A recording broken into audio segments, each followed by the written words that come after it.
Hello. In this video we're going to talk about what is human-centered design, and rather getting into the formalism of it, we're going to try to just get an intuitive understanding of what human-centered design is and what it means for something to not be human-centered design. Now, at first it might seem like everything should be human-centered or would be human-centered. I mean, if you're designing something, then of course it should be for the consumers. But it turns out that that actually isn't the case. So we're going to look at some examples of this, and I think you'll recognize them. Now, often when we're talking about HCD, we're talking about software and hardware, so I will start with that example. So we're going to do a very brief history of human UI, or human input-output. And when computers first came about in the 60s, the way that you actually interacted with it was with punch cards. So you had these punch cards that had literally either 0 and 1s on it, or more often probably hexadecimal, which is a base 16 numbering counting system. And the way that you interacted with the computer was that you would fill in hundreds of these punch cards, and then if there was a mistake, the whole program wouldn't work. And so here's an example, obviously, of the human needing to conform to the needs of the computer. The computers were just getting going, and they didn't have very rich interfaces. They didn't even have a display, and so people needed to literally fill in hundreds of punch cards. It was very, very painful. So then we move into something that you might recognize. This is a picture of MS-DOS, but more generally, we had command line interfaces, which means you could interact with it by typing. Now, there's nothing inherently wrong with command line interfaces, but it's possible to design them well and possible to design them poorly. And this example of MS-DOS is one that is quite poor. Now, here's an example of a directory, of literally seeing a directory open.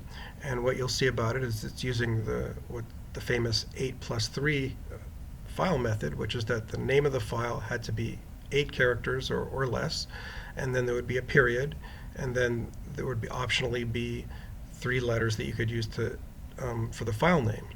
Now, this may have made a lot of sense for the computer, for the file system, which was reading it, but obviously it's not all that intuitive for people. And yet MS-DOS became really popular and really drove the industry for a long time.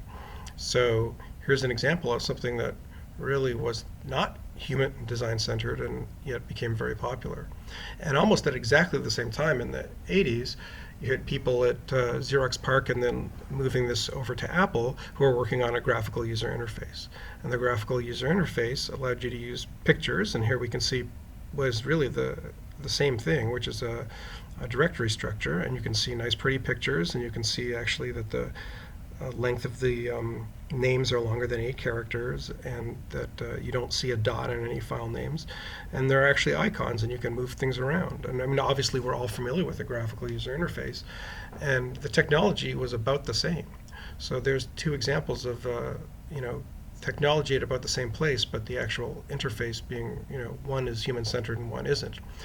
Now, unfortunately, this was in the early 80s, and we are still using exactly the same paradigm pretty much 30 years later. It's 2017, and not much has happened. There have been some advances in how we interact with the computer, such as search. Search makes it so that you don't necessarily need to worry too much about the directory structure of something, which is not really an innately human quality.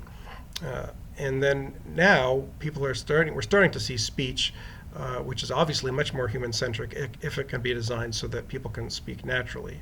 And I think that's the main question. But there's multiple solutions out there that are becoming, getting a lot of press. There's Cortana, which is Windows solution. There's Siri, which has been around for a long time in the Apple devices, and even Amazon now has a human called Alexa, or a human-like voice. So you can see in computers that even with varying technologies, the technologies can be written in a way that adhere to how humans think and behave, or they can be written in a way that is really centered around how the technology functions. But HCD is not just limited to software and hardware. And here's an example of a really famous design error. And this is the butterfly ballot, the infamous butterfly ballot from the year 2000, and this was in the American election featuring George Bush and Al Gore. And what happens here in this is an actual ballot. This is a picture of a ballot that was used in Florida in Palm Beach County. And you can see that if you wanted to vote for the Democratic candidate, that's the second on the left, but you punch the second hole, then you'd actually end up voting for Pat Buchanan. So again, this is a design that doesn't really seem like it's been well thought through. And what ultimately happened is in that county, Pat Buchanan got I think about 2,000 votes more than expected. And you can Google it and learn all about, there's some studies that actually show that, for sure Pat Buchanan really shouldn't have gotten that many votes, et cetera. But regardless of the actual impact on the election, I think it's pretty clear that this design isn't that great. And how did it happen? Well, it happened because the designer had a problem. And that problem was, how do we fit all of these candidates onto the ballot? And so what they came up with ended up solving their design problem, but it didn't really solve the human problem that needed to be solved, which is how do we create a ballot that people can use? So here's another example of how HCD really impacted something and isn't involved with software. So, how do we apply HCD? Well, the idea is that it's actually a mentality.